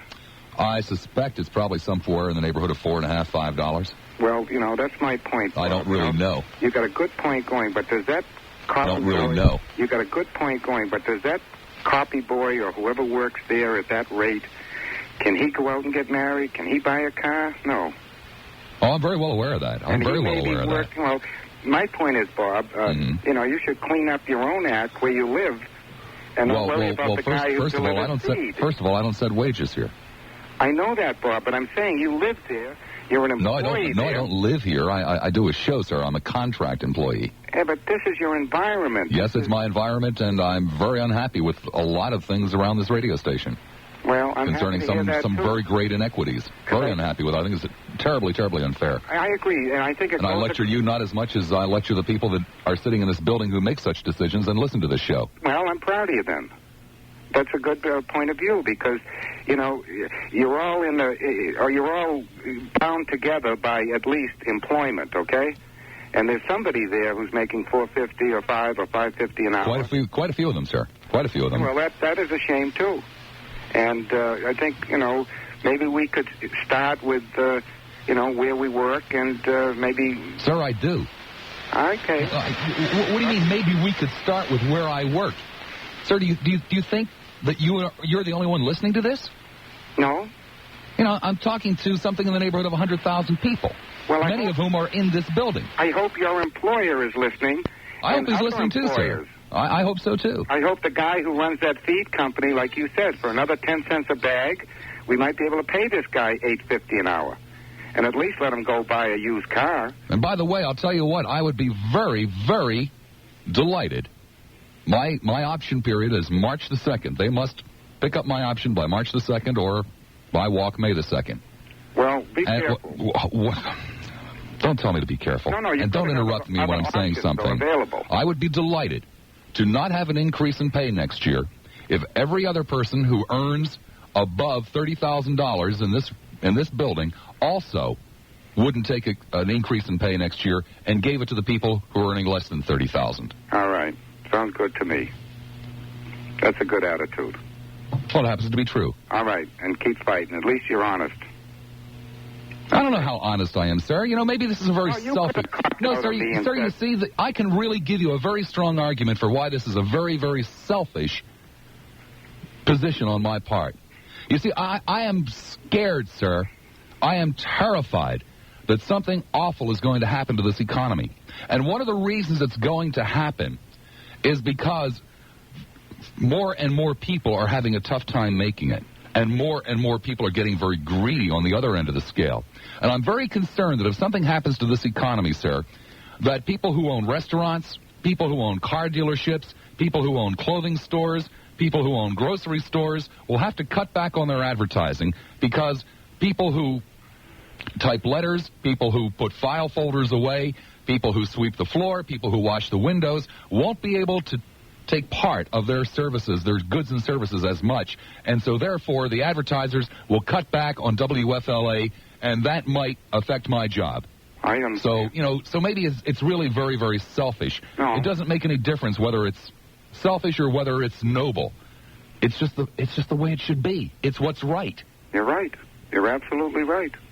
And, you know, you could have copped out and said, well, there are certain jobs that are part-time here that are very kind of like trainee-type jobs that maybe somebody wants to be a talk show host someday, and he's kind of training, and he goes to school during the day, so he really doesn't have to have a living wage. But you didn't tell me that, so that was good. Okay? Well, until we issue cards that say I'm a student, and therefore I get half off on a loaf of bread and half off on a package of cigarettes because I'm a student and I only have a $4 an hour job, until we issue cards like that and give discounts like that, then it doesn't make any difference if you're a student. It doesn't make any difference if you live at home. It doesn't make any difference if you have a $10 million trust fund that you're going to get when you turn 25. You still have to live. No, I agree. Okay, they pay you from 12 to 3 because of your talent.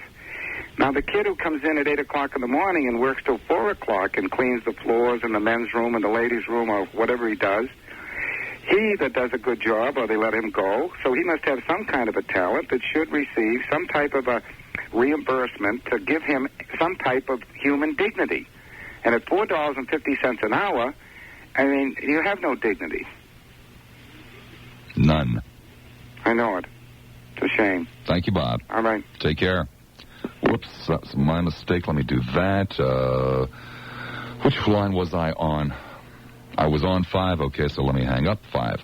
All right, now we go to Bob in North Tampa. Bob, you're on the air at 970 WFLA. Yeah, I was listening to you, and I was giving it a great deal of thought. And, you know, you were talking about growing up in Collingsworth, New Jersey, and you probably were growing up in the 50s and 60s and so forth. That's right. And I grew up, I'm a little older than you, and I grew up in the 30s and 40s in a steel town called Gary, Indiana. And I can say, I think this, that what goes around comes around. In other words, my grandfather worked for Carnegie Steel Corporation, and which was taken over by U.S. Steel. On the last day that he was to retire, they fired him. And so they wouldn't have to pay him like a $55 a month pension. And in my view, when they done that in the 30s, my grandfather had come home with tears down his eyes and cried, and everybody in the family cried, and I was a young kid, and I was listening to him then. It seems to me that period is the period that we are in now. It's very similar. Pardon me? It's very similar. Yes. In other words, you grew up in a period where it seems to me that the country after the war had pulled itself together and had a feeling for, we had presidents, we had people who cared about the people. But it seems to me that we have gone back to the 30s and even in the 20s where they used to shoot strikers, and people don't remember that when they shut down strikers in the Pillsbury Mills and all that business. All right, people seem to remember the strikers who were being fired on with shotguns, throwing rocks at the people shooting the shotguns to protect themselves, but they only remember the side throwing the rocks. They seem to conveniently forget the other side. So what I think is we have just come around to the position we were prior to the time that, you know, you have a nice remembrance of. I don't have a too nice remembrance because my memory extends 20 years before yours, and people then were, the only time that we ever managed to make a living wage was when the union came into United States Steel Corporation and that was part of it. Yeah, brought up wages, and then what it did is lift the whole city up with it. But there was something else there, because to the best of my knowledge, at no time in this country's history has more than 32% of the labor force been organized. And most of the time it's been closer to 20. Yes. But there was something else beside the union that helped bring about that more pleasant period of my childhood and my remembrances. And that was that after the Depression and after the horrible war, that the average guy, the average woman, took a hell of a lot more interest in what was going on in this country. They voted, not always in greater numbers, because obviously the election of 1948 was relatively poorly attended. But they took more interest. They spoke out more often. They organized more often. And they took the power that is rightfully theirs. They took it away from the greedy SOB that wanted to live in his palatial 18,000 square foot mansion on the Gulf at the expense of some poor slob standing next to a 2,200 degree steel furnace. They took away the power from that man and put it in their own hands, and there was a far more reasonable, equitable distribution. It was done without communism. It was done without socialism. It was done without firing a shot. It was done without having to club anybody over the head. It was done through the democratic process. And it was done because people paid attention and people did what was right. Well, you may be right, and I can't argue that point, but in the late 60s, United States Steel then said, you know, we're paying these people too much, so they opened up a steel mill in Italy. Then they started investing in oil. They started doing other things, and they didn't give a damn about the steel mill in Gary, Indiana anymore. And it went from $30,000, 30,000 employees down to 12,000. And well, you see, again, you bring up an excellent point, because it's all part of this vicious circle. You're right. The executives, the high-paid executives of United States Steel said, well, geez, this is crazy paying these guys out there next to the steel furnace $20,000, $30,000 a year. I mean, gosh, we're only getting $300,000-400,000 ourselves, and we can turn a greater profit if we take our money and speculate in real estate. So what they did is they closed down the mills. And what they did then was they made it more difficult for the guys who used to work in the mills to buy cars that were made out of steel. So those guys, not being able to afford American cars made out of American steel, started buying Japanese cars made out of Japanese steel. So that meant there were fewer guys employed making American cars. Right on down the line. I know, and somehow or another that lesson has not sunk in. I don't. It befuddles me that the American public would go in and press that lever down to give the Japanese, the Germans, the Italians, or these international corporations control over their life, their very existence, and that's that these top guys. And here's another fantastic example. At the same time, there was another company, I believe it was General Electric, that also decided that, well, we could probably make more money instead of making refrigerators and washers and dryers and things like that, and toasters and irons. We could make more money if we got into real estate development. So amongst other places, they went down and bought a whole lot of land. We now call it Cape Coral, which strangely enough happens to be the home of Congressman Connie Mack. And anybody that's ever been in Cape Coral is really impressed with all the development right off the bridge. But if you keep driving for just a couple of minutes, you come upon mile after mile after mile after mile of streets that are basically cracked up with weeds growing through them and street signs, but there are no houses because all of those people that used to work at the refrigerator factory and at the steel mill and at the automobile plant that they were planning on selling houses to in their real estate development on Cape Coral are now working at McDonald's in Youngstown. And they can't afford to come to Cape Coral, and it's a ghost town. And that 20-year-old that called you a while ago, he doesn't have the brain power to understand what the hell is happening to him. He's convinced that as long as the Boskis and the rest of these people make their hundreds of millions of dollars on Wall Street, that he somehow or another is going to get trickled down to exactly in the future. He's convinced that he's going to get a job in the real estate development arm at United States Steel. And they're going to pay him a lot of money to sell real estate to who?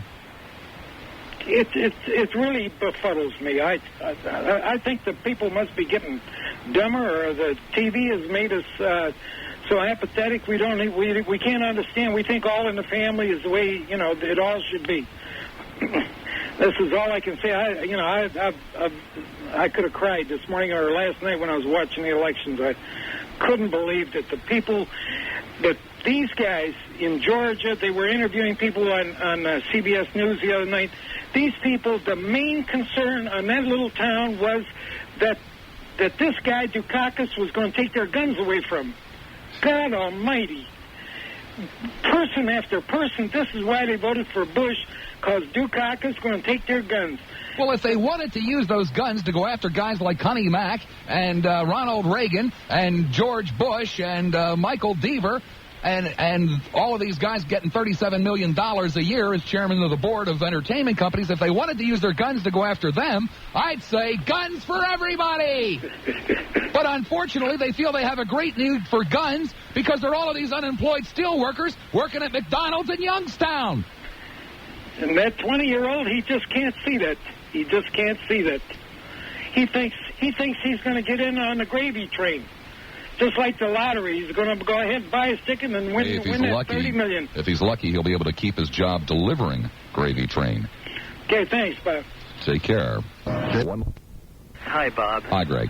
Boy, I tell you, I was a Dukakis supporter, so I went out to the polls first thing in the morning, and I was encouraged by seeing a lot of people there to vote. And from what I understand, there was 60 or 70% turnout.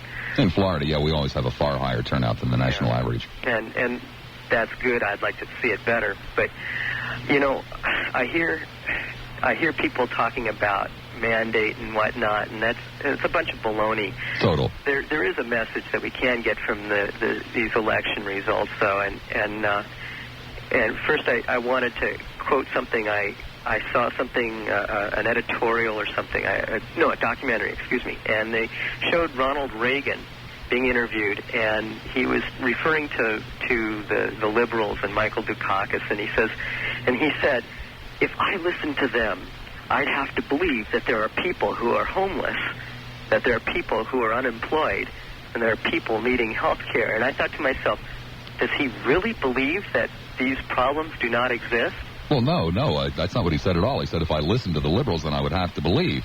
So what he's saying is, I just won't listen to them, then I don't have to deal with it. Exactly. He wasn't denying that it exists, really. Okay, and now this is the message that the Republicans and the conservatives have put forth. Now, when you look at the results of the election, first of all, popular vote was only an 8-point spread, 54-46. But who made up that 54% for Bush? Well, now, wait a second. Don't say only. That's a damned healthy margin, my young friend. When you get 54% of the vote, you have yourself a very substantial victory. It is a substantial victory. Don't get me wrong, but it's not 75%. It's not. It's not as the electoral vote, shows something like 4-1 or something. I don't. It's not quite that big a margin. And understandably, there is a big margin. But when you look at the makeup of that 54%, and you look at the demographics of it, you see that whites versus blacks, or whites versus non-whites, predominantly whites voted for Bush, the non-whites voted for Dukakis. The Protestants and Catholics and ultra-conservative religious people voted for Bush. The others voted for Dukakis. Well, as I recall seeing the demographics in some of those categories that you just mentioned, it was pretty much of a 50-50 split. The Catholics, the urban people, the organized labor, it was pretty close to a 50-50 split. One area in organized labor that was bizarre was the United Auto Workers, going 54% for Bush. Yeah, that was interesting. But what I'm saying, though, is that I'm not saying that they were overwhelming, but it followed those lines, that same 54-46, pretty close to that. Yeah. But then when you looked at males versus females, you saw that overwhelmingly, like 70% of the females voted for Dukakis. They didn't close that gender gap. And when you look at the income levels, the majority, over 50% of those in the upper and middle income brackets voted for Bush, and those in the lower income brackets, the majority voted for Dukakis, overwhelming majority with the lower class. And what it seemed to me is that the people who voted for Bush, the message that I got is that the people who voted for Bush wanted to believe, as Ronald Reagan, that there's no problem with the homeless. There is no problem with unemployment. There is no problem because we don't want to believe. Well, there isn't that big a problem with the homeless. No, it isn't that big a problem for the nation to go berserk over. At all. They don't want to believe it's a problem. Where there's a problem is the young guy that called up, the 20-year-old that tries to link me with the great social program advocator Abby Hoffman. He told me he's got two parents, okay, and they work, and they both earn about $18,000 a year. So together they earn $36,000 a year, which puts them just slightly over the average family in this country. However, if his dad was earning enough money on his own job, or his mother was earning enough money on her own job to be able to buy a house and to live with some degree of dignity and have a few creature comforts, then maybe one of the parents could have stayed home with this kid. And maybe this kid wouldn't be such a pig-headed, selfish little brat now. Yeah, I often wonder what happened to our country that we don't instill those values anymore. I know that I received them when How can you instill the values when you got to go out and work? And you can't be home with a kid. Sometimes I'm a little rough on two income-earning families.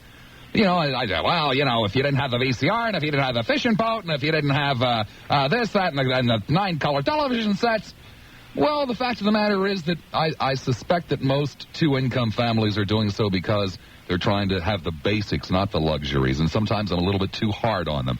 I do know that, there are families out there that could exist on one income, have the second income for luxuries, but I think probably for the most part in this country, it's so that they can buy a damned house. Yeah, there was one other point I wanted to make real quickly. That is that when it came to the local elections, and I think that people generally voted more liberally when it came to the local elections, because then it started hitting their own concerns. They want to vote for somebody in Congress or something, or in their own state that's going to make their quality of life better, But when they're voting for the president, they throw that all out the window and they say, oh, we got to worry about the communists and whatnot. But, communism starts from within a country, not from being invaded from outside. And if we don't show concern for the people who are in need, then they are going to become very militant. Like the middle class. Yeah. If we don't pay attention to those needs, and which are very real, then and say we don't really care about you, or if we say that greed is good, like in that movie Wall Street, then it only furthers the communist manifesto. I don't know what the hell the commies would want with us. I think we're more trouble than we're worth. We don't have much wealth left. Don't have much of an industrial base left. Unless it's for making missiles and bombers, and hell, they've got all the factories to do that they need. I'm beginning to think that if the Republicans keep up with the borrow and spend policies of the past 8 years, Japan and Germany are going to win the war after all. That's my worry. Thank you, my young friend. Thank you. Be good. One line available. It's in Pinot. You're on WFLA. Oh, Bob, we lost. What are we going to do? Who's we, sir? The Democrats. No, sir, I think the nation lost. The nation lost? Yep. How do you, I suggest to you and I submit to you, then why did Bush win? The people have spoken. Well, yes, sir, down through history, the people have spoken a number of times incorrectly. Who are you to say that? Who am I? I'm a student of history to say that, sir. Well, let me just say to you that this is the happiest day of my life. Great. Because we are going to build, and we're going to go forward. Build what, sir? We're going to build a better country. And the fundamental problem... Sir, could you be a little more explicit yes, sir, I will. On what build a better country means? Okay. We and the underlying problem that you suggest why people don't have enough money. Sir, I thought I asked you to explain in a little more detail as to what build a better country means. Build a better country is to expand the growth, the economic growth that has been demonstrated through the last 8 years. Are you talking about with borrowed money, sir? I submit to you that... I submit to you, sir, you don't have the vaguest idea what the hell you're saying. You're parroting some phrases to me. We're going to build a better country. How, sir? Bob, you are good. I enjoy your show, and you get people off... No, you're sir. So You're right. Most days of the week, I am very, very good. Today, I'm not trying to entertain you, sir. I'm not trying to entertain you either. Well, that's good because you're not. But the American people have elected Bush, and you're going to have to live with it. That's right, sir. You're going to have to live with it, That's and right, I sir. love it. You understand that? Well, sir, guess what? You're going to have to live with it, and I'll bet you a nickel I'm in a hell of a lot better position to live with it than you are, bozo. John in Tampa, you're on the air at 970 WFLA. Hello, Bob. How are you? Fine, John. I think that one of the things that ought to be done to try to get back to find the middle class, I think that's what Scott was looking for earlier. He said he wanted the middle ground, middle of the road, find this happy medium of wages. And myself, I'm looking for the middle class. I think they're disappearing, and one of the things is we need to take the free ride out of the public offices. What I'm talking about is after a fellow has served in office for 2 terms, 3 terms, various offices differ, they're entitled to retirement for the rest of their life. To me, that's a free ride. My dad was in politics in Arkansas, and he had to serve 4 terms in order to get his retirement. And I thought all along he was doing things to help the people and help the state and so forth, until he lost his 4th term. When he lost, his biggest concern was the fact that he wasn't going to get that retirement, and I was glad he lost. He had misplaced priorities, I think. But the federal judges make about as much as they do on retirement as they do whenever they're in office. I mean, we've got. You hit the nail on the head when you said that we're taxed more today than we were then, and the taxes is the big difference as to why we can't have the things that we used to have. No, sir, because it's not really that significantly much more. I mean, you're talking about for the average family in this country, that $31,000 a year average family, you're talking about $16 more this year than last. Not a very significant amount of money. But if you're talking about that average $200,000 family, now you're talking about $40,000 less. Well, you're than last year. You're comparing today's various levels of taxation. No, sir. What I'm talking about. Let me give you an example. Towards the end of the campaign, somewhere in the last several weeks, the Reagan administration came out with a delightful little statistic. And they agreed that, yes, the middle class is shrinking. Yes, it's getting smaller. But that's because people are moving up into the upper classes. Well, middle class in this country is defined as something in the neighborhood of 15,000 to 60,000, okay? I believe they are the numbers. They're close anyway. If they aren't dead on the money, it might be like 65. One second. What has happened is a lot of people earning $49,000 a year ago are today earning $60,200. And yes, they have left the middle class. But all those people who were earning $18,000 last year are not earning $61,000 this year. They're basically earning $18,500. Yeah, I'm agreeing with you. So if the middle class is shrinking, it's because the people on the very, very upper end of it. Right. And most people would not consider $65,000 a year as middle class. Right. Most of those people on the upper end are indeed getting more, because who are those people? They're the management people. Right. Bob, what I was referring to was the fact that I'm 44 years old, basically the same age you are, and I grew up in the 50s and 60s, and I was referring to the fact that you could keep a larger percentage of what you earned back in the 50s than what you can keep today. The income tax started out in 1941 as a war tax. It started out as 1%, and to go to a maximum of 3%, and to be dropped off at the end of the war. But it wasn't dropped off, and it wasn't held to 3%. It's been increasing the percentage has been increasing. And one of the reasons is all of the fat that we've got. I don't mind some welfare programs, and I don't mind a little defense spending, none of this large amounts. I'm for some of these things, and I want to help the elderly. I want to help poor people and that kind of thing. But we've got these politicians that are in there making these huge bucks and getting in with big business, and there is an awful lot of fat that needs to be trimmed. And one of the places to start is these retirement programs for public officials, because now we've got, I don't know, maybe millions of these guys that are retired. They're drawing retirements, and maybe their family even drawing retirement. And these are the things that I'm looking at, and my... Well, then, sir, then you're one of the reasons that we have this afternoon, George Bush as president and not Michael Dukakis, because, sir, you're focusing on the wrong end of the problem. You don't think that taxation is the wrong end? You don't think that's the right end?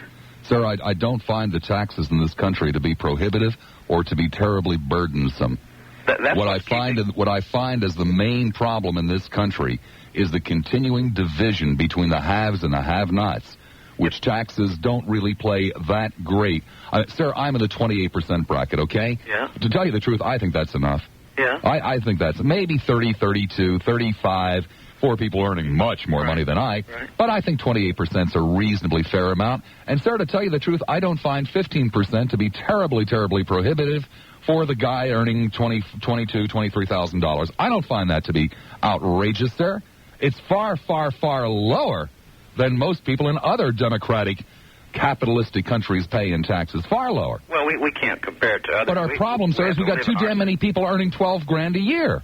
That's our problem. We don't have too many retired federal judges. We have too many people earning $12,000 a year and $14,000 a year. Not just the federal judges. It's these. See, those guys are not productive at all.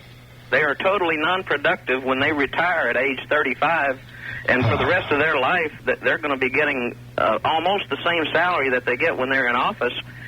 And they're non-producers, and the non-producers is what's pulling us down. Well, John, as long as you're going to take all of your time and trouble and effort focusing on that, then the real problems are going to go unsolved, and what can I say? But I thank you much for the input anyway, John. We're hearing from my lips today you would call liberal, and that's fine with me. That's perfectly fine with me. But what you should really call it is capitalism. What you should really call it is the way the country should work. It's the American dream. That's what you're hearing. You're not hearing anything about government giveaways. Jesse Jackson didn't talk about government giveaways. He talked about jobs. He talked about wages. I'm talking about jobs. I'm talking about wages. I'm talking about the American dream. To own a home. To have a decent gig. One that you can have pride in. And believe it or not, people used to have pride in all kinds of jobs. And they should. But somewhere along the line, some jerk has come down the road, and I suspect that we're talking about the big guy here, and sold you people a bill of goods. That if you give a sucker an even break, it's liberal. Kerry in a car phone in Sarasota. Hi, Kerry. You're on the air at 970 WFLA. Hi, Bob. Hi. I like what you just said about liberal. I'm not uncomfortable with that term, even though I don't fit into that category. And If that's liberal, hey, got me first. I listened to your monologue and about the jobs and how someone that sweeps floors can't make a living at that. And to be honest, that did touch me, and I feel real strongly that way. I'm really not convinced, though, that this presidential campaign had anything to do with that. No, it didn't, because nobody wants to hear it. Exactly. Now, I was determined that this... May I add one additional thing? Certainly. As I said, I feel reasonably certain, I'm positive, that George Bush will never make a speech like that. And I think the odds were slim but possible that maybe Michael Dukakis would have, but they're the speeches that we need to be hearing. I agree with you there. You know, at the outset of this campaign, I was determined not to vote for George Bush. And I was praying for another candidate somewhere to come out and say some good stuff. I think Gary Hart said a few good things. I think there was a couple of good things said by some of the candidates, certainly not by the two candidates chosen. And I very much wanted to be able to vote for Michael Dukakis, and I watched him closely. And what he did was make no comments, and then I found that he spent most of his time fighting off the liberal label, as if there's something wrong with being liberal. If you're a Democrat, it's okay to be liberal. I'm a registered independent, and I try to be independent in my thinking. And why run from that label? I would have grasped it, and I would have said the things that you said if I was Michael Dukakis. Well, one of the things that they were doing in Massachusetts that Dukakis did, and he never mentioned it in his national campaign, and it's brilliant. They would drag in industry, labor, and government and sit everybody down at a table and say, okay, what in the hell can we do that's going to be in the best interest in the state of Massachusetts, the best interest of the employers in the state of Massachusetts, and the best interest of labor in the state of Massachusetts, and nobody gets up and leaves the table until we come up with something. You're right. But see, listening to Michael Dukakis, he did not say a word in his campaign until there was 3 weeks left. And he followed the trends, and he watched the polls, and he was interested in how the public opinion was, instead of standing up for the issues. And to me, that's the type of person that's going to get into office, and these special interest groups and these lobbying groups are going to have a major effect on him, because that's the way he's going to go. So but you see, Curry, he couldn't talk about that because one of the words in there is labor. Government, industry, labor. And people have been so poisoned in this country with that word labor that he was fearful of bringing it up. And, Carrie, what the hell are you? You're probably a laborer. So am I. That's right. Well, Bob, that's okay, though. And I tell you what, to me, you've got to have the integrity and the self-honesty to go ahead and put your position out. And let George Bush rail on him for saying those things. But as long as he's talking the truth and as long as he's being honest and saying things like you said today, to me, anyone, conservative or not, that can ignore what you said today in your monologue and say, oh, that's a bunch of garbage, well, you know, they're idiotic. Well, you know, the strange thing is, Carrie, they're the kinds of things that conservatives used to say in the 50s and 60s. That's true. I'm not That's convinced. where I first heard them. I'm not convinced that Michael Dukakis would have made any more of a difference than George Bush. I found myself, as I went through, I voted certainly more democratically this time than I have in the past. And I don't know. I'm not sure that the issues weren't being addressed, and I don't think they would have been addressed once Michael Dukakis is in office, and they're certainly not going to be addressed by George Bush. And I don't know. I don't know the answer other than what I do personally, without tooting my own horn, is they talk in the churches about tithing, and I believe in the spiritual principle of you get what you give. But I also am very uncomfortable giving money to a church. Yes, sir, Bob. I've got a different kind of problem involving the labor force and so forth. I'm a painting contractor in St. Pete, and I pay my men very good wages in correspondence to what other painting contractors pay in the area, above average for the type of work. But I ask what that would be. Oh, starting at 8, upwards of 10 and 12, depending on how long they're with us. We have benefits, paid vacations, paid 15, 20 grand a year. Excuse me? 15, 20 grand a year would be your average employee. Okay. Starting around 17 and up to 20, 21, and if they're with me a while, a bonus. And damn nice money in this market. Company trucks, the whole 9 yards. In the past 2 years, I've been through 70 people trying to find a good man. I believe you. Trying to find somebody who wants to work. I believe you. And I can't find them. I don't understand, with the economy the way it is and with everybody needing a good job, they'll come in for a day. But, Glenn, you see, that's the whole point. We have made being a painter a bad job. Guys used to spend an entire life. My grandfather was, in essence, a painter. Okay? That's, in essence, what he retired as, and he was damn proud of it. Yeah, me too.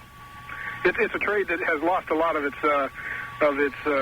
former glory, so to speak. A good painter was somebody who could be proud of that. But what I'm saying is, even with men who are good painters in the physical aspect of the trade, they know how to do the work well. They're just not dependable. They don't want to show up. They don't want to work, and we're offering a good job. How do you get that across to someone? Glenn, there ain't no miracle cures, ain't no easy answers. I don't know how the hell we ever got into the mess that we're in. I don't know how the hell we ever got to a point where being a good painter is no longer something to be proud of. How do you change that? I don't know, Glenn, but I know we got to change it. Yeah, that's true. I think sometimes it has to do with the fact, too, that a lot of the contractors, the people that we've dealt with over the years, they're always cutting the price of the jobs. They want to get more profit on their end instead of... And I'm in the middle because I work on my jobs and I'm a manager of the company, so I'm doing a little of both. And I understand the viewpoint of the guy who works for a living. I also understand the viewpoint of the manager who has to make a profit in the position he's got. But they want to take away some of that, and as a result, the thing keeps going downward. The prices of the jobs go down, the prices of the homes go up. Somebody's making the money, yet when you offer the job at a good wage and try to be competitive at the same time, you can't do it. It's not possible. There are painters in this area right now paying their guys $4.50 an hour. And if you go and grab that guy and say, I'll give you $8 an hour, come to work for me, he doesn't show up. He sits home and drinks, and he doesn't come to work. And I don't understand why. Sits home and drinks because he has no self-respect. That's why people sit home and drink as a general rule of thumb. Yeah. And I think we help people in this country have no self-respect. A person that has no self-respect is not totally blameless. Part of, 5%, 30%, 90%, I don't know, is his problem. But the rest of it is our problem because we steal self-respect from people. No, I agree there with you. Well, it's the first time I called. I just wanted to give you a different viewpoint from it and see what you had to say on it. Glenn, I thank you very much. Thank you, sir. Take care. Mary, I understand you wanted to talk to the jerk from New Jersey? Yes, sir. Who in the heck gives you the authority to come down here from New Jersey and try to tell we Southern people what to do? Who gives you that authority anyway? I believe it's the Constitution of the United States of America, something that I'm sure that you love. You fly by night, you don't even own property here. No, I don't. And well, what are you hollering about the other people that can't afford property? Well, I used to own property here. Why don't you take the money you put in that car and give it to these poor people you're so sorry for? Well, I did. You see, I did it the right way. What I did is didn't. I did, Mary. You see, what I did is I bought an American-made automobile, thereby employing American workers. Poor people, you ought to take the money from that car and give it to the poor people. Well, Mary, I have never advocated doing that. I advocate employing American workers. And you say but you're such an old bag, Mary. You're such an old bag that you don't want to hear that. You have never in your entire life. Women lower her damn volume. You have never in your entire life, Mary, heard me advocate giving money to anybody. What you have heard me advocate, Mary, except that you're too damn old and too damn befuddled and probably juiced up on rum, what you have heard me advocate is employing Americans in American industry. And when I bought an American car, that is precisely what I did. You, on the other hand, Mary, are sitting home collecting your damn Social Security check that comes out of my pocket, bitch. Get off my phone, you disgusting subhuman pig. I wish I could say get off the universe.